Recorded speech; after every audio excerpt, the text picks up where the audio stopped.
Saudações a todos, meu nome é Sandra Maria do Amaral Chaves.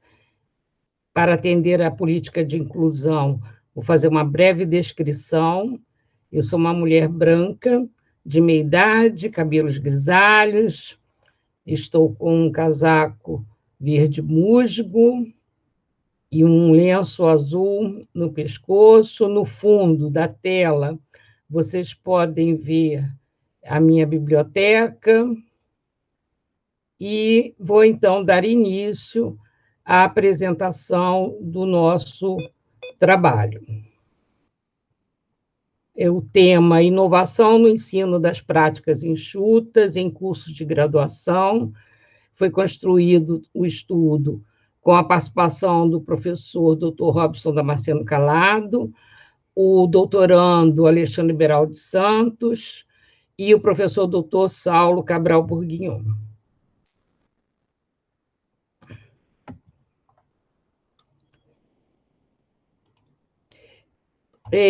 Para pensar aí um contexto em que surgiu a disciplina Gestão de Saúde Enxuta Lean Healthcare, houve uma discussão preliminar, eu juntamente com o professor Robson, e eu sou enfermeira, o professor Robson é engenheiro, e eu comecei a me aproximar da abordagem Lean desde que eu conheci, fiz grandes descobertas, e como professora, e ele também, nós como docentes, nós queremos compartilhar nosso conhecimento, e vimos a possibilidade, então, de iniciar a disciplina na modalidade optativa para os cursos de graduação.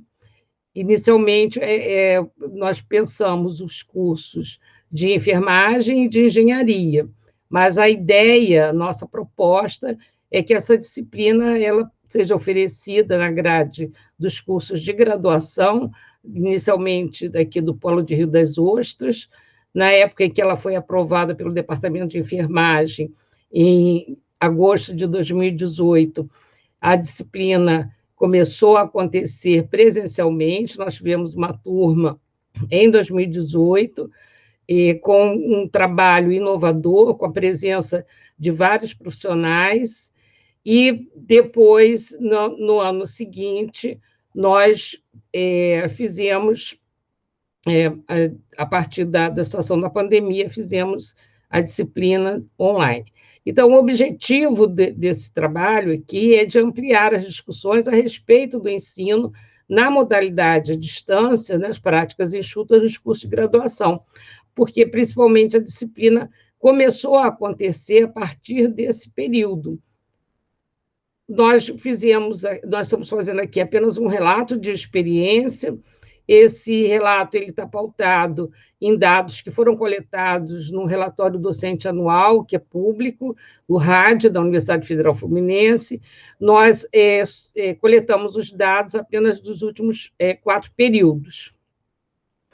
A disciplina ela surgiu principalmente pela demanda que nós temos e pela observação do Instituto Brasileiro de Inovação, Ciência e Tecnologia, que foi publicado nesse gráfico, por exemplo, um aumento das publicações de teses e de dissertações sobre abordagem em hospitais.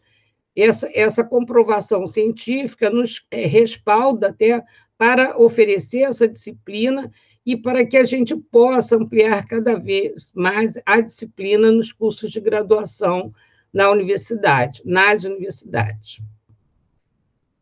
Desses dados que nós coletamos, né, a partir de... Eu só trouxe aqui, para o efeito de comparação, os dados da segunda turma presencial.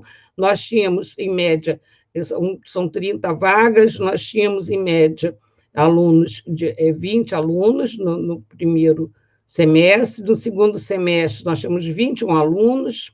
Alunos do curso de enfermagem, tínhamos 13 alunos, e de engenharia, 8 alunos. Então, foram realizadas as aulas presencialmente.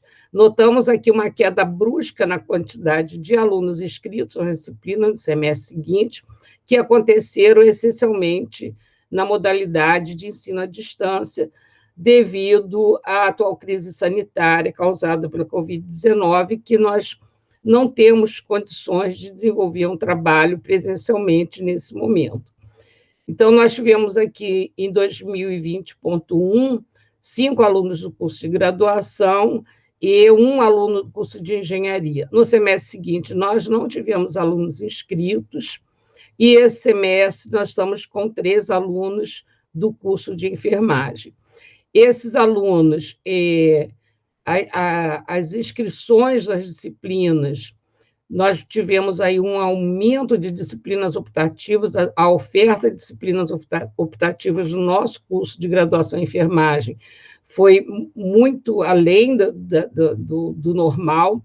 Em média, as disciplinas optativas oferecidas nos semestres em que as aulas eram presenciais eram em torno de 3 disciplinas, e a partir de 2020.1 nós tivemos aí pelo menos 20 disciplinas optativas, e os alunos eles começaram a ficar mais distribuídos nas disciplinas. Outra situação que contribuiu para a redução do número de alunos inscritos nas disciplinas foi justamente a dificuldade de acesso à internet, que muitos alunos têm dificuldades, não têm internet, não têm computador, acompanhar pelo celular para alguns alunos é humanamente impossível. Então, todas essas dificuldades contribuíram aqui para essa redução. Nós trabalhamos na disciplina, tanto na época que era presencial quanto online, nós trabalhamos temáticas voltadas para o entendimento sobre o pensamento Lean, sobre aplicações da abordagem Lean na área de saúde, essencialmente, porque nós percebemos o quanto tem avançado os estudos da abordagem Lean na área de saúde atualmente, no mundo todo. E no Brasil não vai ficar diferente. Cada vez mais a abordagem Lean ela está aparecendo aí nos hospitais, nas unidades básicas de saúde, tem várias experiências piloto no Brasil inteiro. Nessa perspectiva, nós estamos aqui com a disciplina buscando contribuir com a qualificação do estudante para que ele vá para um mercado de trabalho ao menos informado, sabendo, né, o que é essa abordagem Lean, como proceder. Lógico, em um curso de graduação, nós fazemos uma visão geral da abordagem Lean, que é lógico que precisa e demanda de especializações para que ele possa fazer uma gestão de qualidade com abordagem Lean na área de saúde.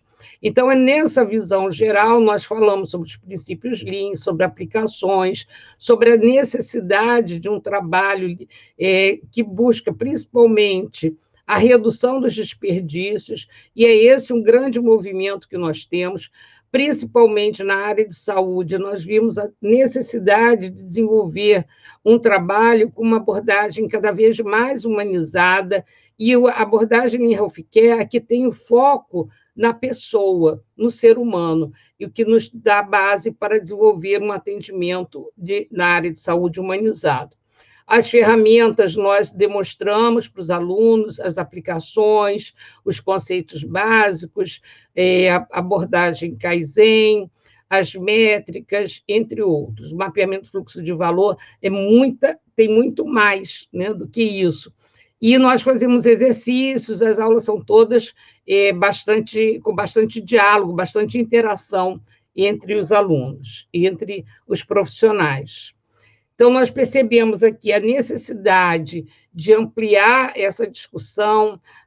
Nós vimos que, principalmente, a abordagem Lean ela tem sido discutida em cursos de pós-graduação, MBA, e na área de saúde ela é essencial, principalmente a partir da graduação, porque nós trabalhamos buscando a redução de desperdícios e reduzindo aí o tempo médio de espera dos pacientes pelo atendimento. Então, essa é a nossa contribuição.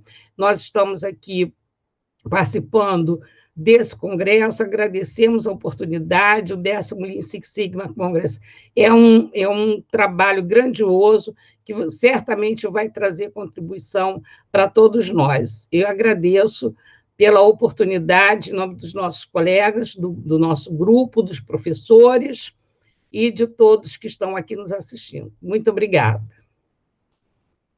Aqui é o meu contato. Olá a todos, tudo bem? Meu nome é Samuel Martins Drey, eu sou aluno de doutorado em Engenharia de Produção na Universidade Federal Fluminense e hoje eu vou apresentar o trabalho denominado Lean Healthcare, aplicado na clínica médica de hospital de médio porte, sob coautoria dos professores Paulo Inácio, Antônio Júnior, Limin e Tiago Silva.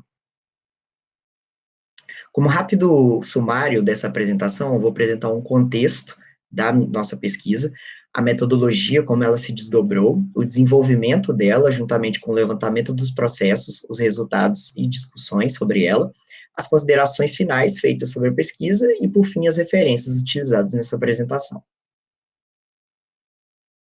Como um rápido contexto, a gente tem o Lean Manufacturing e a mudança de paradigma nos processos produtivos que ele trouxe.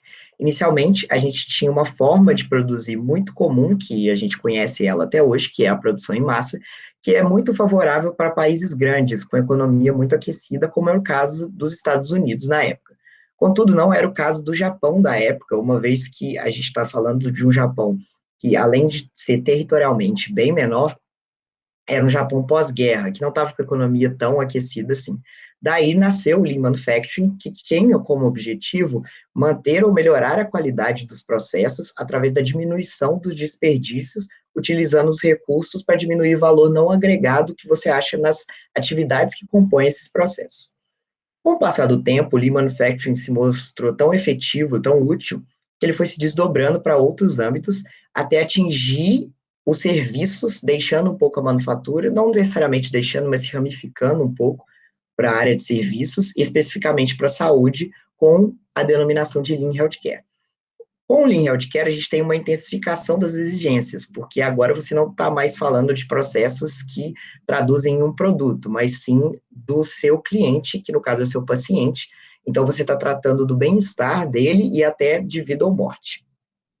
Dada essa importância e a crescente aplicação do Lean Healthcare que a gente vem vindo nos últimos anos, o programa de pesquisa ele se configura em utilizar de forma adequada os ensinamentos e as ferramentas derivadas dessa filosofia, para atingir um padrão de aplicação de que se possa replicar futuramente.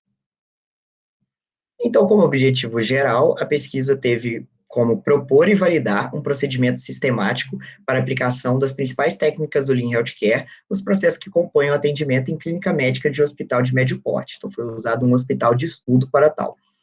Os objetivos específicos também foram de estudar os processos da clínica médica para o planejamento da aplicação do Lean Healthcare, identificar as causas das principais perdas, identificar as oportunidades para aplicar as melhorias e propor melhorias para a implementação e solução de problemas identificados, alinhando os resultados com as técnicas e ferramentas Lean. Aqui no contexto é importante a gente ressaltar que outros trabalhos já tratam de aplicações isoladas e até de sistemáticas no ambiente de saúde. Contudo, essa pesquisa ela contempla uma lacuna existente na literatura, que é a não identificação de artigos dentro da ala de clínica médica especificamente, podendo ser melhor exemplificado em outros trabalhos de minha autoria e do meu orientador do mestrado. Então, a gente parte agora para a metodologia. A metodologia da pesquisa ela foi dividida em 3 pilares. O primeiro pilar a gente chamou de fase de planejamento, que era justamente desenvolver o embasamento teórico, a bibliometria para estabelecer a lacuna de pesquisa, o local de aplicação e a submissão do projeto ao comitê de ética apropriado. A segunda etapa, a gente denominou ela de ex post facto e separamos em 2 momentos.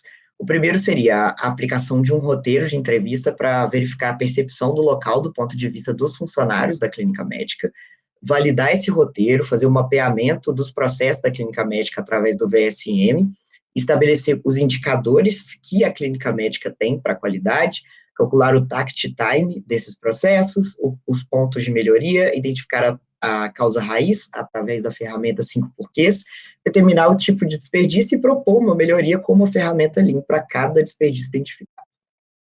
O segundo momento da segunda etapa foi desenvolver os A3, a gente usou o modelo de A3 para fazer cada uma dessas aplicações, ou seja, para tratar cada um dos desperdícios, aplicar de fato e propor as propostas com auxílio do A3, e identificar as barreiras transpostas na aplicação, e coletar os resultados obtidos com essa aplicação.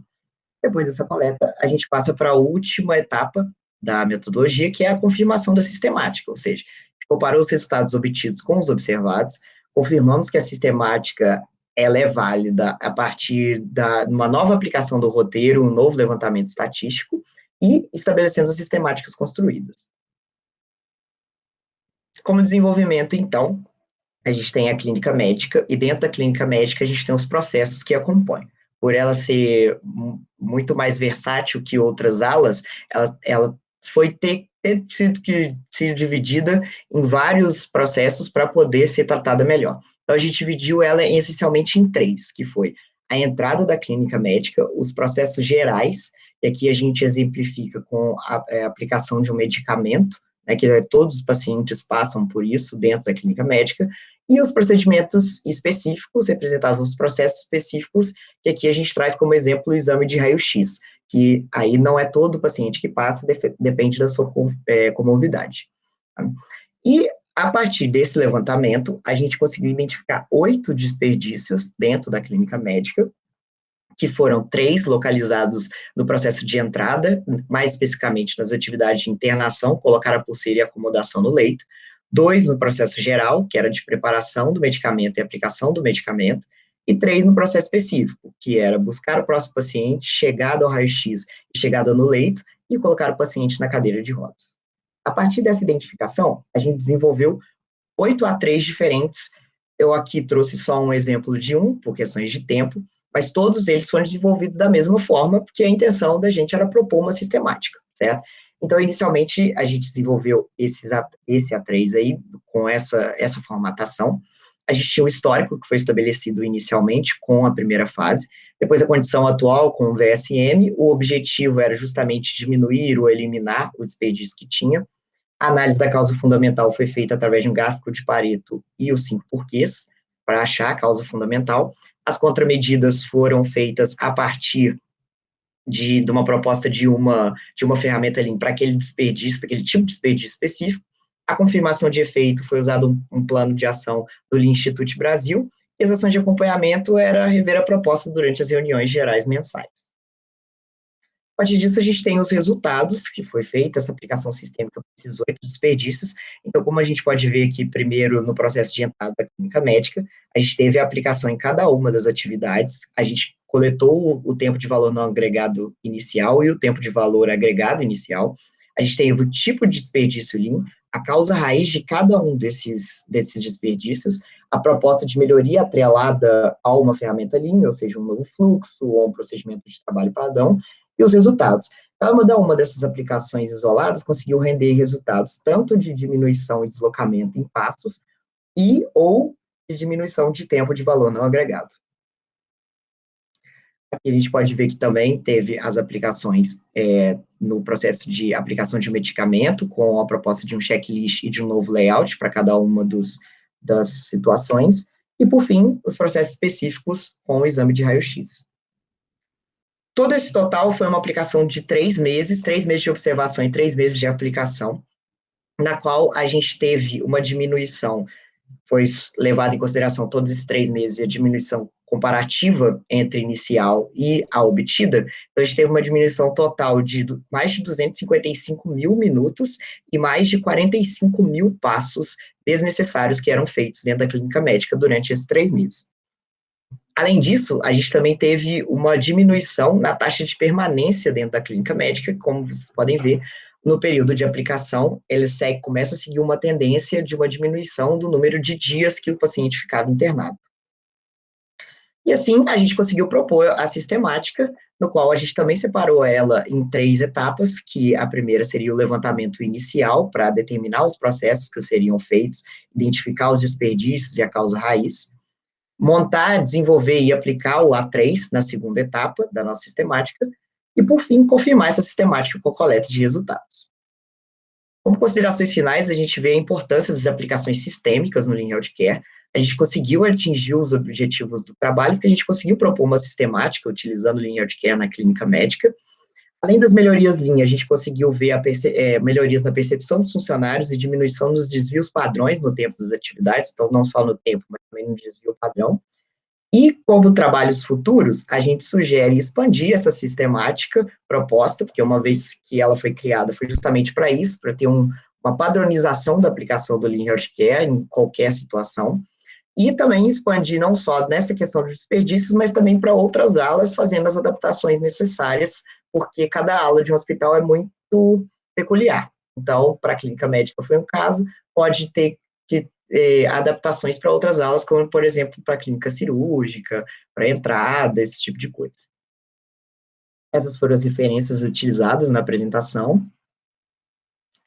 E é isso. Muito obrigado. Olá, meu nome é Ana Carolina Braz Moitinho, eu sou enfermeira do Hospital de Clínicas da Unicamp, e eu vou discutir com vocês hoje o nosso trabalho, cujo título é Alinhamento das medidas de prevenção de infecção de corrente sanguínea utilizando metodologia Lean. A infecção de corrente sanguínea, ela é, dentre as infecções relacionadas à assistência à saúde, descrita na literatura como a de maior potencial preventivo. Ela está intimamente relacionada à adesão às boas práticas, tanto com a inserção quanto a manutenção e a manipulação desse catéter. Ou seja, desde o momento em que esse catéter é inserido no paciente até quando ele é retirado. Em 90% dos casos, os pacientes têm dispositivos intravasculares. De onde vem, então? Como que é a fonte da infecção de corrente sanguínea? A primeira é a colonização extraluminal. As bactérias que estão na pele do paciente, elas formam um biofilme na parte externa desse dispositivo e elas podem, por ali, migrar para a corrente sanguínea. A segunda fonte é a colonização intraluminal. Aí está relacionado à permanência desse catéter e o excesso de manipulação no hub, né, onde ele se conecta com o dispositivo, com o dispositivo infusional. A terceira fonte é a contaminação das soluções infundidas no paciente, seja por uma manipulação não segura dessa solução ou por não adesão também às boas práticas no preparo, né, das recomendações no preparo dessa solução. E a terceira fonte, um pouco mais rara do que as demais, é a contaminação da ponta desse dispositivo por via hematogênica. O objetivo do nosso trabalho é, então, avaliar as boas práticas com dispositivos intravasculares em uma unidade de internação adulto de um hospital universitário, utilizando a metodologia Lean. Como que isso foi feito, então? Foi feito, a princípio, uma auditoria diagnóstica para avaliar as boas práticas de todos os dispositivos, de todos os pacientes internados em um único dia nessa unidade de internação. Só a título de esclarecimento, todos os pacientes são adultos, né, e são pacientes que estavam internados em enfermarias, 10 pacientes no leito de uma UTI COVID. Todos os dispositivos de todos os pacientes foram avaliados. Foram avaliadas boas práticas e os resultados, eles foram tabulados e disponibilizados no formato A3 para observação das oportunidades de melhoria.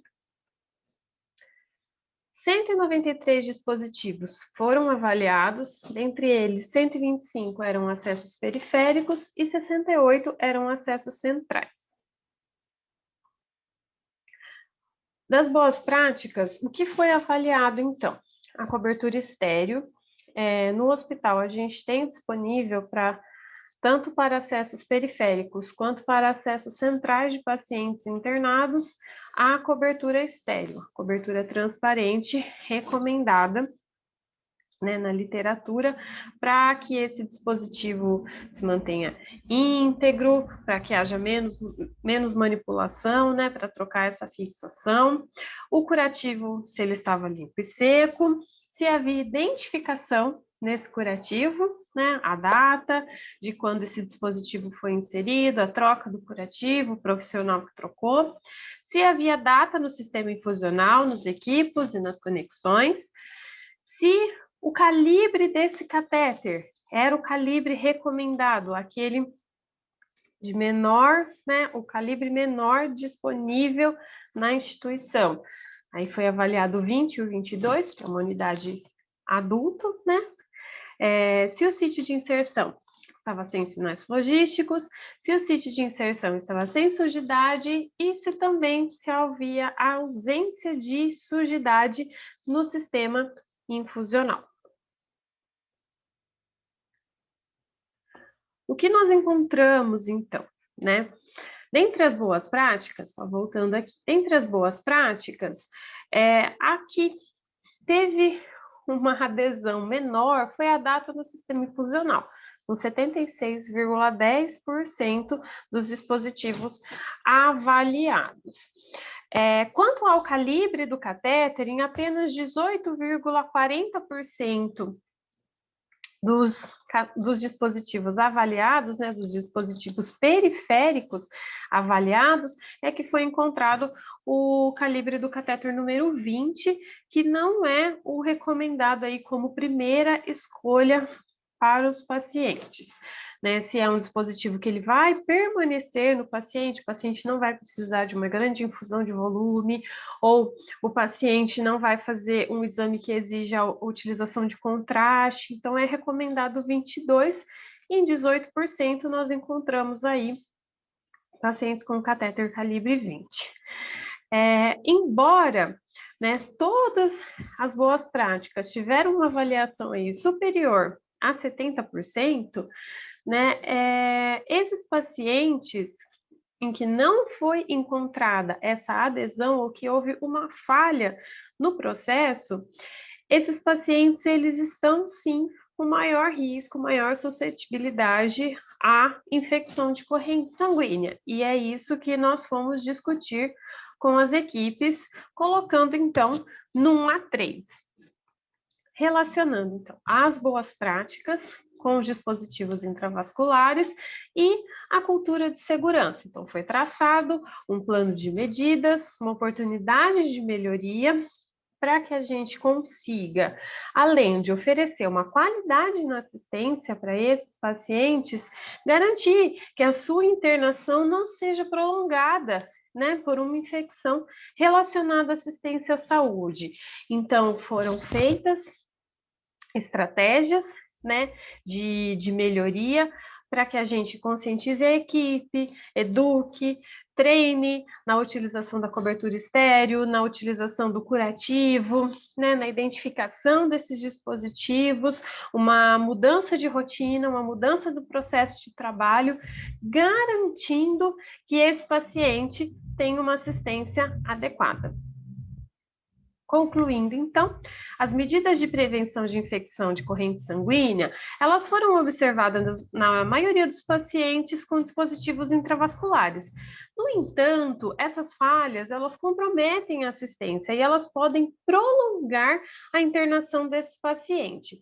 As estratégias de monitoramento periódico acompanhadas dos indicadores de infecção, elas são essenciais no processo de melhoria, de inserção, de manutenção e de manipulação de dispositivos intravasculares para evitar a infecção de corrente sanguínea nos pacientes. Muito obrigada. Segue aqui o meu contato, caso tenha alguma dúvida.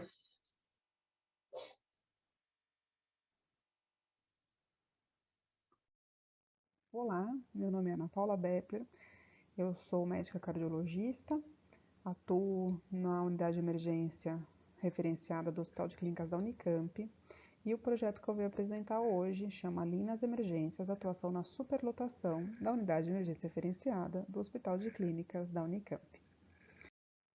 Esse projeto, Lean nas Emergências, é um projeto pelo Ministério da Saúde, pelo ProAdSUS, né, em parceria com o Sírio-Libanês, e o mote é a introdução do Lean Healthcare na gestão da unidade e atuação na superlotação.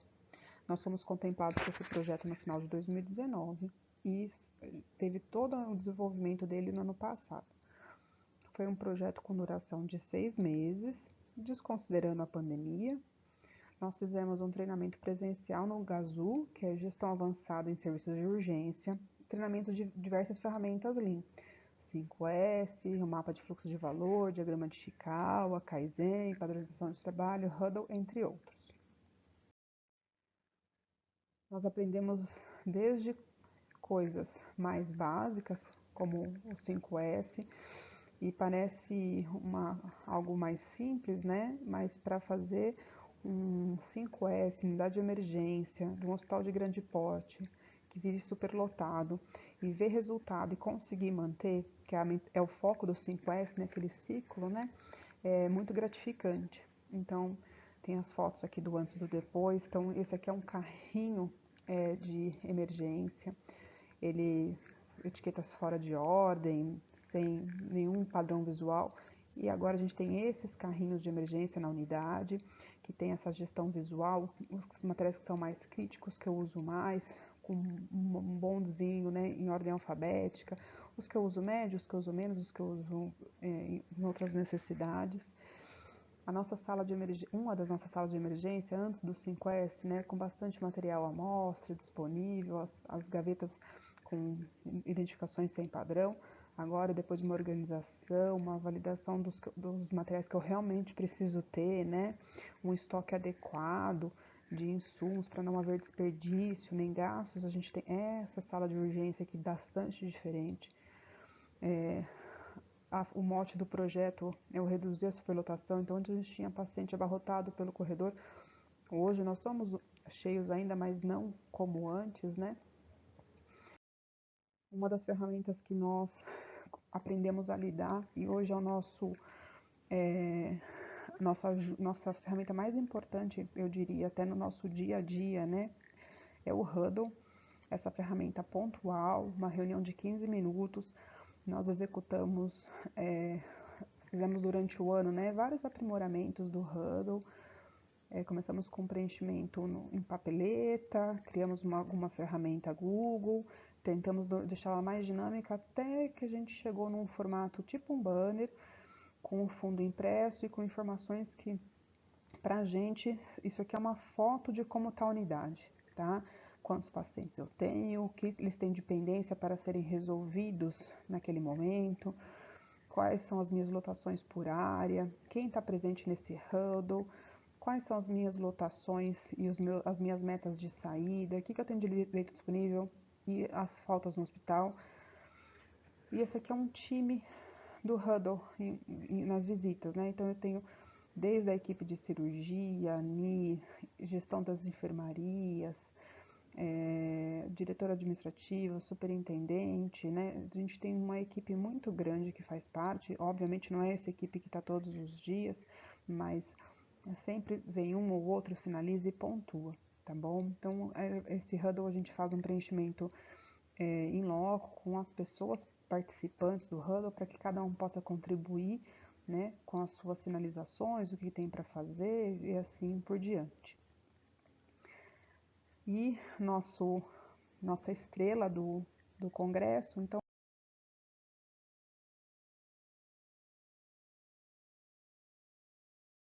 com todo esse ano que nós aprendemos a ter um pensamento Lean, a mexer com as ferramentas, a aprender padronização, Huddle e afins, ferramenta de trabalhar a melhoria, identificar o problema e programar o que a gente vai fazer para melhorar. Então, a ferramenta construída esse A3, e o mote do A3, então, é a redução da superlotação da nossa unidade de emergência. É um problema extremamente complexo, então, é certeza que poderia ser facilmente 1-0. Nós dividimos em várias partes, eu vou discutir as partes deles com vocês. Então, o que nós temos, né, de cenário aí? A gente tem aqui a unidade de emergência, é um local de passagem. Hoje eu tenho uma média ano passado tinha uma média de 36 pacientes, né, já com decisão de internação dentro da unidade. Isso gerava uma sobrecarga das equipes, aumento do tempo de internação, ausência de espaço de atendimento para as urgências, obviamente uma queda da qualidade de assistência, aumento de gastos. Se a gente for fracionar o problema do pronto-socorro, né, entre entrada, passagem, saída do paciente e condições gerais, então a gente fracionou em algumas situações específicas para a nossa unidade, mas nem tão específicas assim, porque provavelmente os pronto-socorros são os mesmos, mudam um pouco de endereço e complexidade. Então, picos de demanda pela CROSS, bastante paciente de demanda espontânea não grave, encaminhamento interno inadequado, chegada de pacientes fora do horário que a gente pactuou com a CROSS, então veio um paciente no horário que eu não tenho, que a CROSS pediu. Quanto à passagem, eu tenho pacientes de fluxos diferentes no mesmo espaço, eu não tenho uma uniformidade das condutas, demora para revelar os pacientes. Para sair, eu tenho baixo dia de leitos hospitalar, baixa taxa de contrarreferência, baixa resolutividade sociais para as altas, uma taxa de permanência elevada na instituição como um todo, né? Então, de análise geral, permanência de pacientes não urgentes na UER e a falta de autonomia da equipe da UER. Nossa meta era reduzir de 36 para 19, precisa ser revista essa meta. E a gente esmiuçou, né, fez uma espinha de peixe para avaliar esses problemas, né, com maior, essas causas, né, quais são as causas de problema na passagem, na entrada, o que leva à superlotação. Então, de passagem, demora da avaliação, falta de segregação de pacientes, falta de sistematização de atendimento, a falta de conexão entre os processos. Na entrada, encaminhamento do paciente da CROSS, o nosso relacionamento com a CROSS frágil, não funcionamento do nível 24 horas e assim por diante. Várias causas que podem justificar a superlotação da UER. Mas o que a gente almeja, né? Quais são as nossas contramedidas? A gente quer melhorar a comunicação e relacionamento com a CROSS, a gente quer concluir a estruturação do nível 24 horas, retomar o cumprimento de uma portaria que protege um pouco a UER dos encaminhamentos inadequados do ambulatório, confeccionar um outro A3 sobre a demanda desses ambulatórios, que é uma demanda complexa, segregar o fluxo do paciente dentro da unidade, confeccionar protocolo de atendimento, padronizar os pedidos de interconsulta, instituir uma gestão de pacientes na unidade de decisão médica, sensibilizar as equipes do hospital com relação ao giro de leito e pactuar o PCP. O PCP é um plano de capacidade plena, justamente que é a válvula de escoamento em situações de superlotação. Com base nisso, foi feito um planejamento de 4W1H, pegando os principais pontos das contramedidas e relacionando quais ações a gente vai fazer, como que vai fazer, né, o modelo básico de 1 a 3. Então, como que eu vou melhorar a comunicação e relacionamento com a CROSS? Fazendo um nível de 24 horas, claro, mas fazendo visitas, criando as senhas e acessos, né? E assim, várias ações a gente elaborou com metas, algumas a gente conseguiu cumprir, outras precisa rever, a gente não conseguiu ter perna para tudo isso, né? Mas estão em andamento, graças a Deus.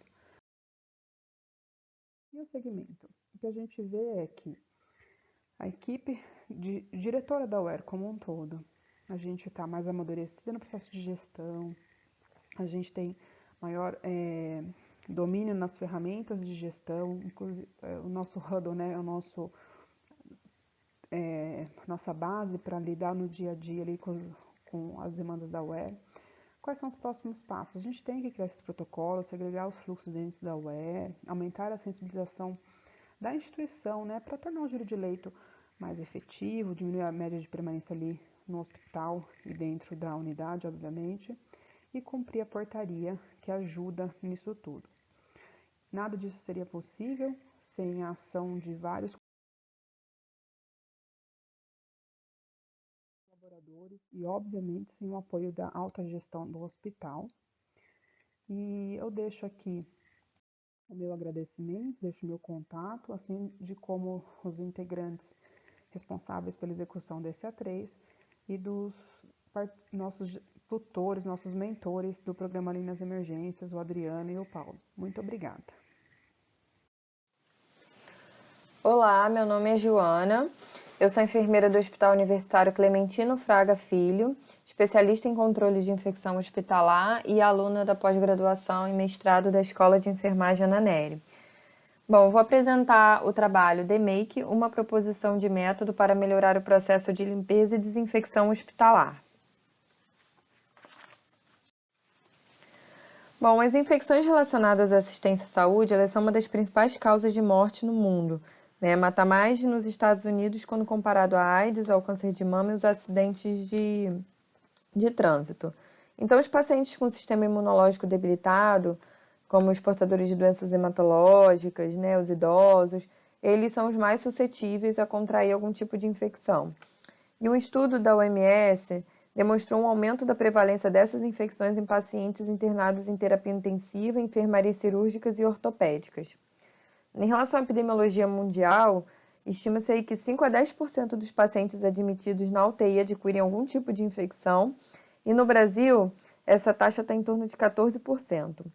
Outro dado importante é que após a adesão aos protocolos de práticas seguras de prevenção, né, que é uma forma estruturada, baseada em evidências, que são os bundles, obteve-se uma redução de até 70% de infecções de corrente sanguínea. Então, a transmissão intra-hospitalar ela é multifatorial, depende de fatores relacionados ao paciente, aos micro-organismos e ao ambiente. E há evidências, né, bem fortes em relação ao ambiente, na influência da cadeia de transmissão, porque superfícies contaminadas podem servir de reservatório para micro-organismos, principalmente aqueles resistentes aos antibióticos, né? Eles podem ficar vivos no ambiente de dias a meses, chegando a anos. Então, esse ambiente hospitalar, mesmo de forma indireta, ele representa um risco substancial ao paciente. E aí, por isso, né, para que a gente torne esse ambiente mais seguro, é preciso que haja o processo de limpeza e desinfecção. Quando ocorre só a limpeza, estima-se uma redução de 80% aí de carga microbiana. A limpeza é um processo de remoção de sujidade através de meios mecânicos, físicos e químicos. Já a desinfecção, ela é um processo de remoção ou eliminação dos micro-organismos através da aplicação de algum agente químico naquela superfície. E quando ocorre a limpeza e a desinfecção, a gente tem aí uma redução de até 99%. Então, desde a época de Florence Nightingale, que foi a primeira enfermeira na história aí que implementou a lavanderia hospitalar e se preocupou com o ambiente, várias evidências científicas apareceram em relação à importância desse ambiente na cadeia de transmissão, vários avanços tecnológicos na área também, como desinfetantes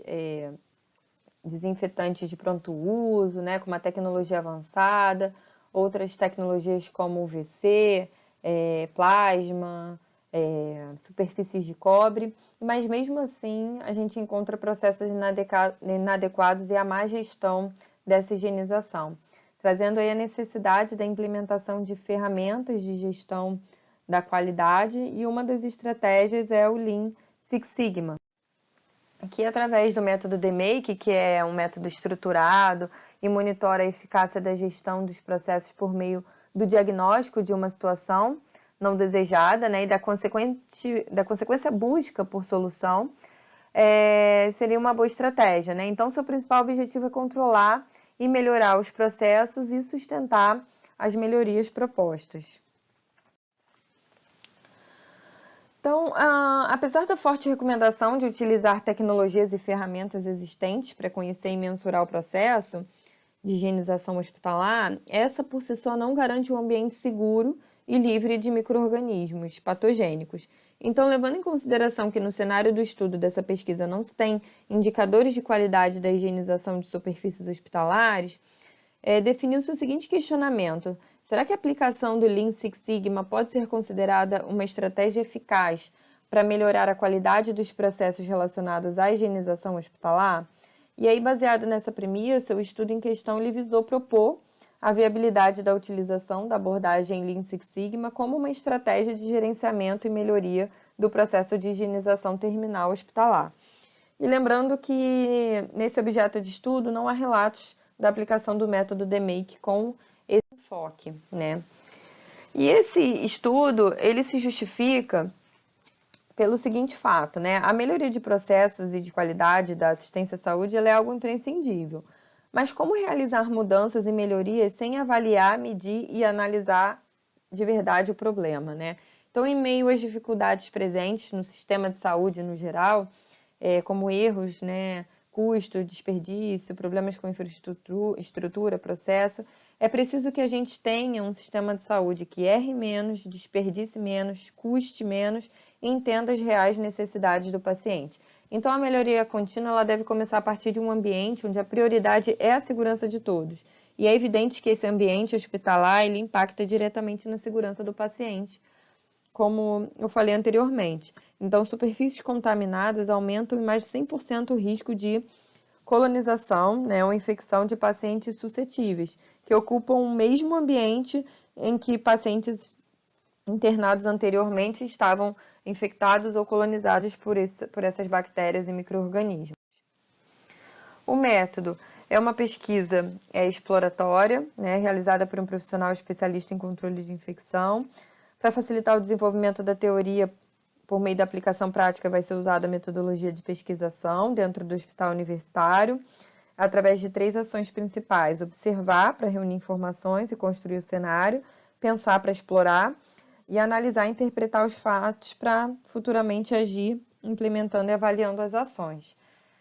É um projeto Lean Six Sigma, se propõe a ser, né, utilizando o método DMake, e primeiro foi feito um levantamento bibliográfico com estudos de caso e abordagem Lean Six Sigma para conhecer as ferramentas, e em paralelo se estudou o processo operacional padrão da higienização terminal dos leitos, né, da instituição. E aí uma nova busca foi feita para encontrar as ferramentas ou indicadores para poder propor, né, uma avaliação pré e pós-intervenção. Bom, na etapa de definição, no início do projeto, precisa se definir o problema, né, levantar o histórico desse problema, qual a necessidade e importância desse projeto, qual o processo envolvido, a definição do escopo do projeto e a elaboração do contrato do projeto. Nessa fase também se propõe a fazer um mapa de raciocínio, né, em que compila e documenta as informações do projeto de maneira objetiva e precisa e cria também um modelo mental, né, para facilitar a condução do projeto. Na etapa de medição, uma boa estratégia é utilizar a ferramenta do VSM, né, o mapeamento do fluxo de valor, que é um diagrama estruturado que vai documentar todos os processos envolvidos do início ao fim. Permite, então, conhecer o processo e registrar a duração de cada etapa, assim como as conformidades e não conformidades, de acordo com o que é recomendado na instituição. Além disso, né, na etapa de medição também, vai ser utilizado ferramentas já existentes de medição da higienização, como marcadores fluorescentes ou teste de ATP, ou cultura de ambiente para pós-intervenção, né, avaliar as ações implementadas. Na etapa de análise, então, essa etapa vai buscar a comprovação das causas do problema, né, identificado anteriormente, e a árvore da realidade atual, ela é utilizada para identificar um causador comum, né, que está gerando efeitos indesejáveis, é uma boa estratégia. É interessante também utilizar a matriz Guth, que nesse momento vai priorizar os problemas encontrados, né, de acordo com a sua gravidade, urgência e tendência. E na etapa de melhoria, tá, que propõe testar e executar as soluções para os problemas encontrados, poderíamos utilizar a matriz de priorização, que é uma ferramenta que utiliza SCORE para correlacionar as soluções propostas aos critérios de priorização, tá? Então, normalmente a gente utiliza baixo custo, facilidade, rapidez, impacto sobre a causa raiz e alta probabilidade de causa dos efeitos indesejáveis. Para desdobrar as ideias eleitas em informações mais palpáveis, a gente pode utilizar o plano de ação 5W2H. E na execução do plano de melhoria são gerados os resultados, né? Os níveis de resultados dependem da qualidade das ações e do nível de execução do plano de ação proposto. Então, o objetivo agora é garantir a execução das ações traçadas na fase de planejamento.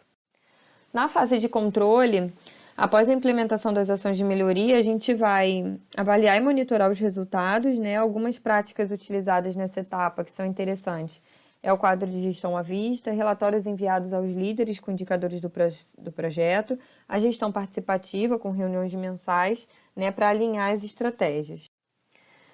E aí conclui-se que a aplicação do método DMAIC, da abordagem Lean Six Sigma, nos processos de higienização hospitalar, se mostrou bastante objetiva e execuível, de acordo com o passo a passo proposto. E aí se apresenta como uma excelente base para futuros projetos de melhoria nessa área. E aí, uma vez que todas as etapas do método foram estruturadas, é possível reproduzi-lo para outras instituições de saúde com pequenos ajustes, sempre de acordo com o protocolo de cada local, né, com as rotinas e estrutura física. O artigo sugeriu que a pesquisação é um projeto de pesquisa adequado para os projetos Lean Six Sigma, utilizando o DMAIC, permite uma abordagem colaborativa, né, para aprimorar o conhecimento. Ações de melhoria também relacionadas à higienização hospitalar são capazes de promover um ambiente mais seguro aos pacientes, aos acompanhantes e aos profissionais da saúde. E através do método DMAIC, proposto pelo Lean Six Sigma, vai ser possível identificar essas possíveis perdas, né? Como, por exemplo, retrabalho no processo da higienização, movimentação desnecessária, gastos inadequados de material, técnica incorreta, falta de padronização. É possível ainda obter potenciais ganhos através da criação de indicadores de desempenho, né, na área, padronização e otimização do processo e a criação da escuta ativa para valorizar esse profissional. Obrigada.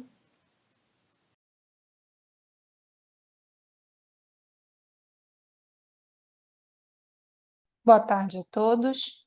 Eu me chamo Cristiane e eu vou apresentar o trabalho intitulado O papel das mídias virtuais na gestão do conhecimento em saúde. Nós somos 4 autores e fazemos parte do projeto Lean nas UPAs, em parceria do Ministério da Saúde com a Universidade Federal Fluminense.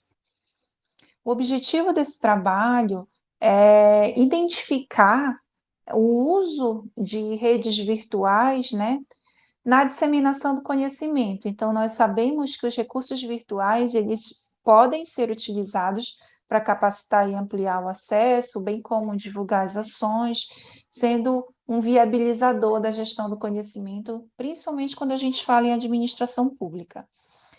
Dentro desse contexto, 3 aspectos nos chamam a atenção, que é a informação, a comunicação e a gestão do conhecimento.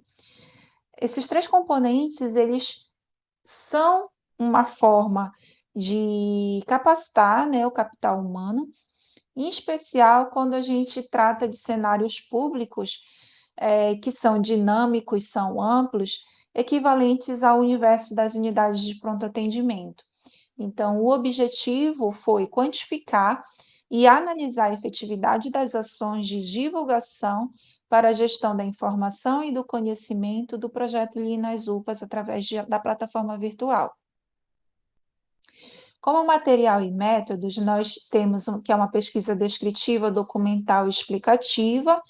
Houve a consulta aos relatórios A3 disponíveis no banco de dados do projeto Lean, no site oficial e plataformas midiáticas para posterior análise gráfica dos resultados. Os conteúdos que foram produzidos no decorrer do projeto foram 8 revistas técnicos científicas, 10 encontros virtuais, 3 redes sociais de comunicação, uma plataforma de inscrição e certificado e 4 grupos de formação. Quando nós fomos coletar os dados e jogamos ele graficamente para analisar a representatividade e o comportamento desses dados em relação às plataformas midiáticas, nós temos 2 principais, que é o uso do YouTube e do Facebook. Todos 2 foram utilizados para transmissão ao vivo, que aqui foi chamado de encontro, no total de 10 encontros, sendo que o YouTube tem um recurso a mais que é receber aquela gravação e deixar ela na nuvem. Então, pessoas que, porventura, se inscreveram e não puderam participar ao vivo, não puderam estar presentes, elas têm a possibilidade de entrar na plataforma do laboratório e fazer o uso daquele conteúdo, né? Visualizar. Quando a gente soma o quantitativo de pessoas que participaram ao vivo pela plataforma do YouTube, pelo Facebook, a gente totaliza no primeiro encontro 1.139 pessoas, né, ao vivo, que é um número interessante da gente entender. Em relação ao número de inscritos ou mesmo de certificados emitidos, nós consideramos o quantitativo de certificados, ou seja, nem todas as pessoas que se inscreveram participaram efetivamente ao vivo. Então, nós temos essa diferença a ser considerada. Então, o que nós elucidamos nesse gráfico foi a questão da emissão de certificados. Um outro ponto de destaque diz respeito às visualizações. Então, a facilidade de dispor na nuvem aquele encontro gravado gerou um número maior de visualizações na plataforma do YouTube. No Facebook, somente a parte ao vivo. O Facebook ele é constituído por pessoas, um grupo fechado com pessoas que fazem parte e se inscreveram no projeto. O YouTube não, ele já é mais aberto, não exigia esse tipo de inscrição. Então, dá acesso a qualquer tipo de público, a qualquer quantitativo de pessoas. O que a gente observa também é que até o quarto encontro, nós tivemos um quantitativo de visualizações expressivo, né? Sendo que do quinto em diante, esse número ele foi decrescendo. Então, surgiu em nós uma interrogação de tentar entender o porquê desse decréscimo. Então, esse decréscimo foi na ordem de 31%, né? E 3 pontos nos chamaram a atenção: a questão do conteúdo, da forma e da condução. Com isso, nós voltamos e assistimos novamente aos 10 encontros e nós conseguimos destacar o seguinte: em relação ao conteúdo, houve um padrão do primeiro ao 10º encontro, sendo que esse conteúdo sempre tinha uma ferramenta-chave, né? E a exemplo, 5S. Então, naquele encontro era só sobre 5S. A forma que isso acontecia, sempre havia a presença de um representante mais técnico, geralmente na figura de um pesquisador ou de um convidado externo. Existia a presença de um representante de unidade, às vezes era 1, 2, 3 unidades, que eles traziam as informações práticas de como eles aplicaram aquela ferramenta, quais os resultados, quais foram os desafios, enfim, era tudo muito especificado em relação àquela ferramenta do encontro. E existia a figura do facilitador também, né? Então, essa condução, ela foi padrão até um certo ponto. A partir do quinto encontro, sexto encontro, por motivos diversos, essa configuração ela não se manteve. Então, talvez possa ter gerado um desestímulo, ou mesmo a indisponibilidade das pessoas em participarem, ou mesmo a temática não agradava ou não despertava o interesse do público em fazer o consumo desse tipo de conhecimento. Então, um ponto de destaque também diz respeito a gente ter esse retorno do nosso público-alvo em relação às abordagens desses 10 encontros. Esse quantitativo ele não foi realizado. Como conclusão, nós temos que as plataformas virtuais, elas são sim uma ferramenta eficaz para disseminar o conhecimento e a informação e que podem gerar respostas confiáveis para analisar e auxiliar na tomada de decisão. o resultado da participação dos membros, ela não foi esperada. Então, esse declínio de 31% aí, quando eu comparo as lives, ele é um número para a gente se debruçar e buscar os porquês, porque a plataforma virtual, hoje, mediante as circunstâncias que nós estamos vivendo, ela é um recurso interessante, mas a gente também precisa ouvir e retroalimentar o nosso plano de ação para verificar a forma de melhorar e aumentar a visualização, principalmente buscando a disseminação do conhecimento. Obrigada.